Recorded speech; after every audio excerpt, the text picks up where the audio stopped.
بسم اللہ الرحمن الرحیم۔ اللہم صلی علی محمد وآل محمد۔ امیر المومنین امام علی علیہ السلام امام حسن اور امام حسن سے ابن ملجم کی تلوار سے زخمی ہونے کے بعد ایک وصیت فرماتے ہیں: میں تم دونوں کو یہ وصیت کرتا ہوں کہ تقوی الہی اختیار کیے رہنا، اور خبردار دنیا لاکھ تمہیں چاہے اس سے دل نہ لگانا، اور نہ اس کے لیے کسی شے سے محروم ہو جانے پر افسوس کرنا، ہمیشہ حرف حق کہنا اور ہمیشہ آخرت کے لیے عمل کرنا، اور دیکھو ظالم کے دشمن رہنا اور مظلوم کے ساتھ رہنا۔ میں تم دونوں کو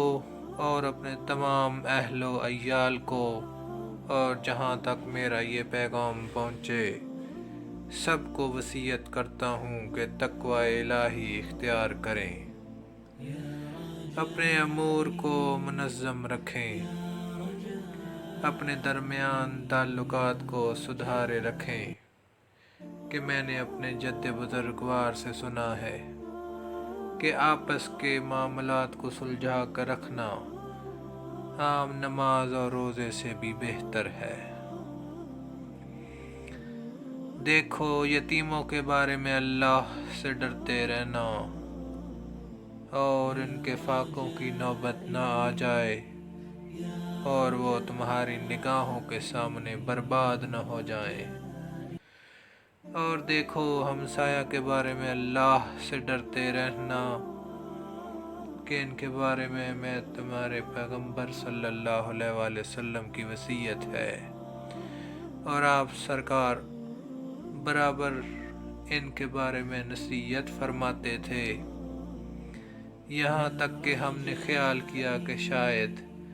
آپ وارث بھی بنانے والے ہیں۔ دیکھو اللہ سے ڈرو قرآن کے بارے میں، کہ اس پر عمل کرنے میں دوسرے لوگ تم سے آگے نہ نکل جائیں، اور اللہ سے ڈرو نماز کے بارے میں کہ وہ تمہارے دین کا ستون ہے، اور اللہ سے ڈرو اپنے پروردگار کے گھر کے بارے میں کہ جب تک زندہ رہو اسے خالی نہ ہونے دو، کہ اگر اسے چھوڑ دیا گیا تو تم دیکھنے کے لائق بھی نہ رہ جاؤ گے، اور اللہ سے ڈرو اپنی جان اور مال سے زبان سے جہاد کے بارے میں، اور آپس میں ایک دوسرے سے تعلقات رکھو، ایک دوسرے کی امداد کرتے رہو، اور خبردار ایک دوسرے سے منہ نہ پھیر لینا اور تعلقات توڑ نہ لینا،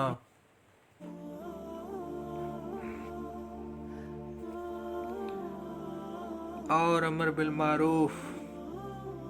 اور نہی عن المنکر کو نظر انداز نہ کر دینا، کہ تم پر اشرار کی حکومت قائم ہو جائے اور تم فریاد بھی کرو تو اس کی سماعت نہ ہو۔ اے اولاد عبد المطلب، خبردار میں یہ نہ دیکھوں کہ تم مسلمانوں کا خون بہانا شروع کر دو، صرف اس نعرے پہ کہ امیر المومنین مارے گئے ہیں۔ میرا بدلے میں میرے قاتل کے علاوہ کسی کو قتل نہ کیا جا سکتا ہے۔ دیکھو اگر میں اس ضربت سے جاں بر نہ ہو سکا تو ایک ضربت کا جواب ایک ہی ضربت ہے، اور دیکھو میرے قاتل کے جسم کے ٹکڑے نہ کرنا، کہ میں نے خود سرکار دو عالم صلی اللہ علیہ وآلہ وسلم سے سنا ہے کہ خبردار کاٹنے والے کتے کے بھی ہاتھ اور پیر نہ کاٹنا۔ اللہم صلی علی محمد وآل محمد۔